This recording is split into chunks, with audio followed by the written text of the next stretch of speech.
Okay, so I just wanted to make a little guide for everybody for room 13 in this game because it's probably the trickiest part in the whole run. There's a lot of time to save on the table, and if you don't know how to manipulate the enemies, it's even harder to get those time saves and even harder to have consistency in the run.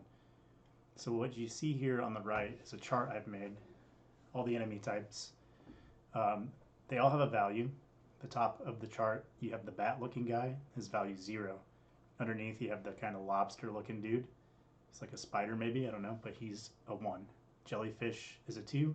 Skull is a 3. Fireball is a 4. Bird is a 5. Now, this has everything to do with your A presses. So that means your jumps or your floats. So if you have ran across the stage and the mummies have all gathered, once 4 mummies appear and hit the ground, that's when they start turning into the enemies. If you've not hit A once, then you're going to get the bat because it's value 0. If you've jumped once or floated, however many times, then you'll get the enemy that corresponds with that number underneath. So hopefully that makes sense to you. Now, the way this works to get a good pattern in room 13 is you need to see what enemy spawned on room 12. Basically, this chart shows that. So your best enemies to get in room 13 to have a chance at finishing that room quickly or even at all is to either have a skull spawn first or a bird spawn first. I personally prefer having the skull. I find it's easier to maneuver around than the birds for some reason, even though the birds are really slow.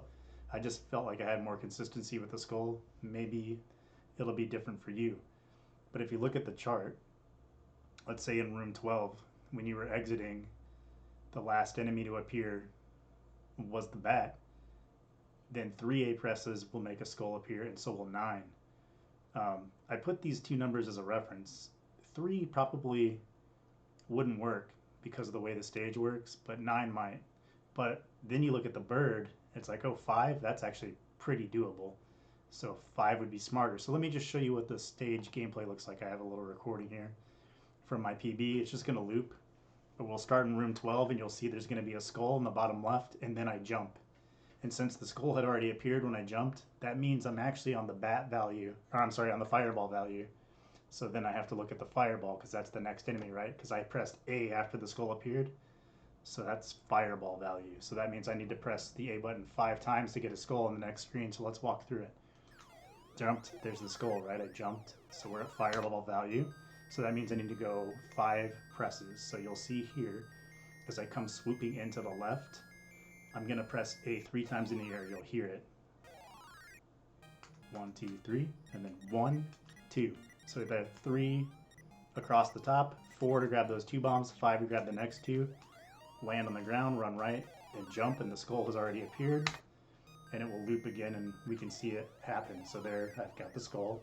I'm flying up. We've got fireball value because I jumped after the skull appeared.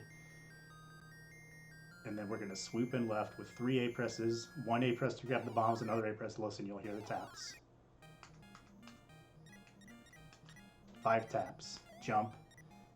Proceed the best you can. The skull always kind of hesitates there on your way down. If you're moving quickly enough, it won't hit you. So yeah, if you want to get an idea of how to do this, this is what I recommend. Use this chart. Make your own version of it, whatever works for you. Come up with your own number system that you think is feasible. But that's how the values work. So I'll go over a little bit more with the values too. So anytime you see like you're on a skull or the bird, it's going to be 6 to get the same enemy, right? Like if you have a skull value going into 13, then you're going to press A 6 times to get a skull. If you have a bird value going into 13, you're going to press it 6 times as well to get the bird, because it just follows from top to bottom. Since their values are 0, 1, 2, 3, 4, and 5, bird being 5, then you just have to count, right? So like if you had the bird value, then you go back up to bat, that's 1, lobster 2, jellyfish 3, skull 4, fireball 5, bird 6. That's where I got that 6 value. So I'm just taking the counting out of the equation for you with this chart. If you don't want to sit there and think in between stages and try to do the math in your head, you can just look at these numbers as a quick reference, and that'll make this a lot easier. So yeah, good luck out there if you decide to run this game. It's super fun. but this stage is frustrating, and this will make it a lot better for you if you can learn these. Just use this chart, honestly. Like, it'll just give you a better chance at getting the enemies you want to see. One more word of advice: you don't want the lobster enemy.